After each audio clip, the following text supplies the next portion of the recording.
श्री स्वामी समर्थ. जय जय स्वामी समर्थ. स्वामींचं नाव घेऊन मी आजच्या ह्या नवीन व्हिडिओला सुरुवात करते. येत्या 14 जुलै म्हणजेच मंगळवारी आली आहे ज्येष्ठ अमावास्या.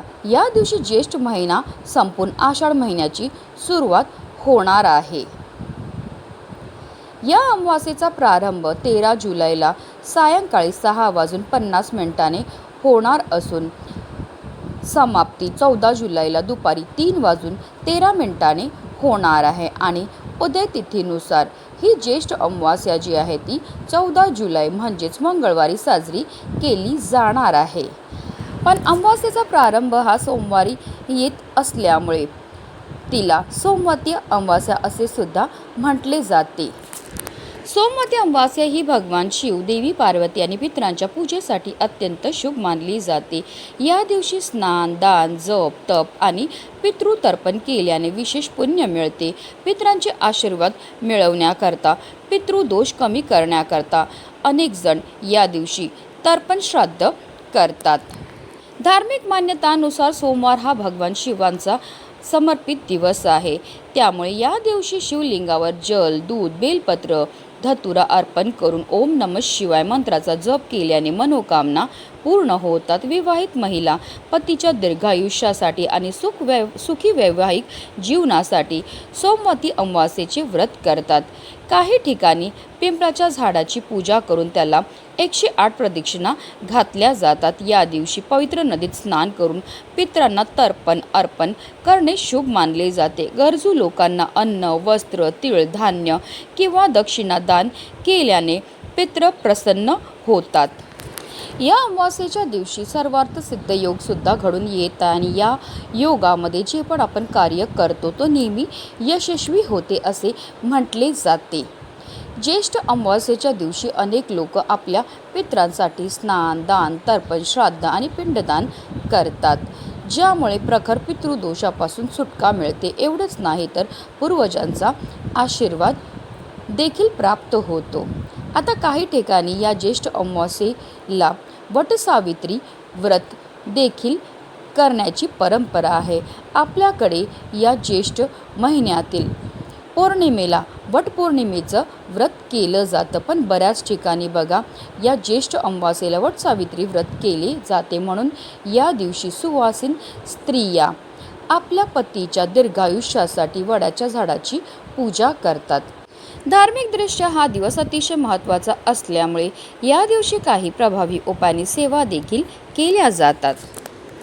आणि म्हणूनच ज्येष्ठ अमावास्येच्या दिवशी तुम्ही व्रत नाही केलं तरीही चालेल, पण आंघोळीच्या पाण्यामध्ये टाका फक्त ही वस्तू टाकल्यामुळे आपल्या जीवनामध्ये असणारा प्रखरातला प्रखर पितृदोष, ग्रहदोष, शत्रुपीडा तर नष्ट होणारच आहे, पण आपलं 7 पिढ्यांचं दारिद्र्य नष्ट होऊन आपले पितृ आपल्यावर प्रसन्न होणार आहेत आणि आपल्याला ते सुखी संसाराचा आशीर्वाद देणार आहेत. ते कोणती वस्तू टाकायची आहे, कोणत्या वेळेत टाकायची त्याबद्दल सविस्तर आणि महत्त्वाची अशी माहिती मी तुम्हाला या व्हिडिओमध्ये देणार आहे. तर व्हिडिओ पूर्ण पहा आणि जर तुम्ही माझ्या चॅनलवर नवीन असतील तर चॅनलला सबस्क्राईब करा आणि शेजारी बेल आयकॉन सुद्धा प्रेस करा, जेणेकरून तुम्हाला माझ्या नवनवीन व्हिडिओचं नोटिफिकेशन हे मिळत राहील आणि तुम्ही एक पण व्हिडिओ मिस करणार नाही.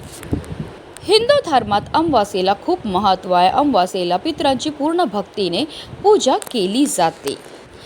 तसेच या दिवशी पवित्र नद्यांमध्ये स्नान करून दान केल्याने तसेच पूर्वजांना तर्पण अर्पण केल्याने घरातील पितृदोष दूर होतो, असं गरुड पुराणामध्ये उल्लेख आहे. गंगा स्नान केल्यानंतर सूर्यदेव, महादेव आणि भगवान विष्णूची पूजाही केली जाते. पण हल्लीच्या धावपळीच्या जीवनामध्ये प्रत्येकालाच तीर्थक्षेत्री जाऊन स्नान करणं शक्य नसतं. म्हणूनच आपल्याला घरच्या घरी आंघोळीच्या पाण्यामध्ये या काही वस्तू टाकायच्या आणि आपल्याला स्नानही करायची. ही स्नान केल्यामुळे आपल्याला तीर्थक्षेत्री स्नान केल्याचं पुण्य तर प्राप्त होणारच आहे, पण आपल्याकडनं झालेल्या कळत नकळत पापांपासून सुद्धा आपल्याला मुक्तता हे मिळणार आहे. आणि म्हणूनच आपल्याला सोमवती अमावास्येच्या दिवशी ब्रह्ममुहूर्तावर उठायचं आहे. अंथरुणामध्येच आपल्याला श्रीहरी विष्णू, माता लक्ष्मी तसेच महादेव, माता पार्वती यांचं स्मरण करायचं आहे आणि आपल्याला स्नानही करायची आहे.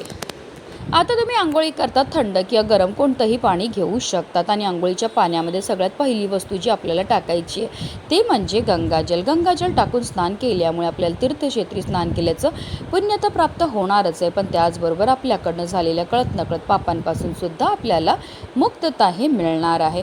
दुसरी वस्तू जी आपल्याला आंघोळीच्या पाण्यामध्ये टाकायचं ते म्हणजे काळे तीळ.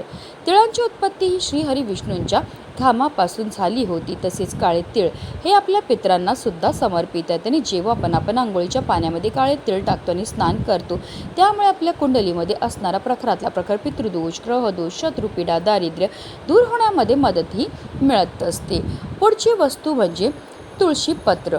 तुळस म्हणजे साक्षात माता लक्ष्मीचं स्वरूप आणि श्रीहरी विष्णूंना सर्वात प्रिय आहे ती म्हणजे तुळस. आणि आंघोळीच्या पाण्यामध्ये तुळशी पत्र टाकून स्नान केल्यामुळे आपल्या जीवनामध्ये असणारी जेवढी पण नकारात्मकता, इडापिडा, दोष आहेत, दारिद्र्य आहे ते दूर होण्यामध्ये मदतही मिळत असते.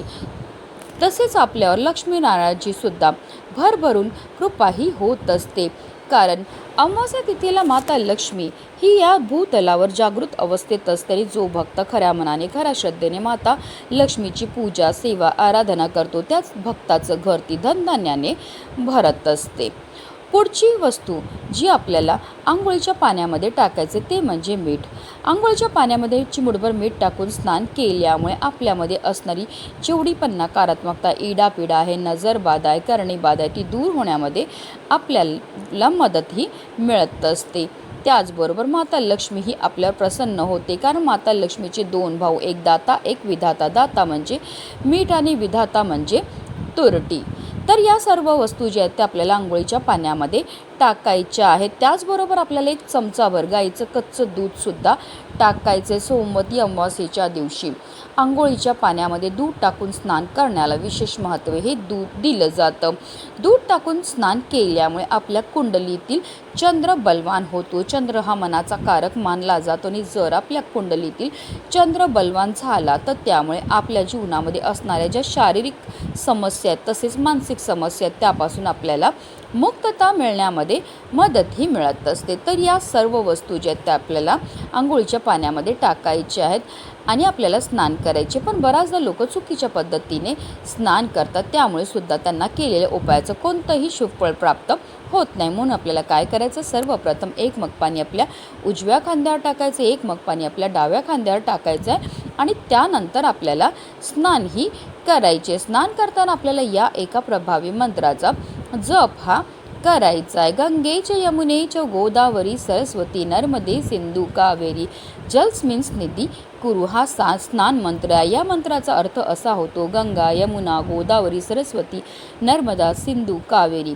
या सर्व पवित्र नद्यांचं जल या पाण्यामध्ये समाविष्ट झालेलं आणि या पवित्र पाण्याने मी स्नानही करत आहे.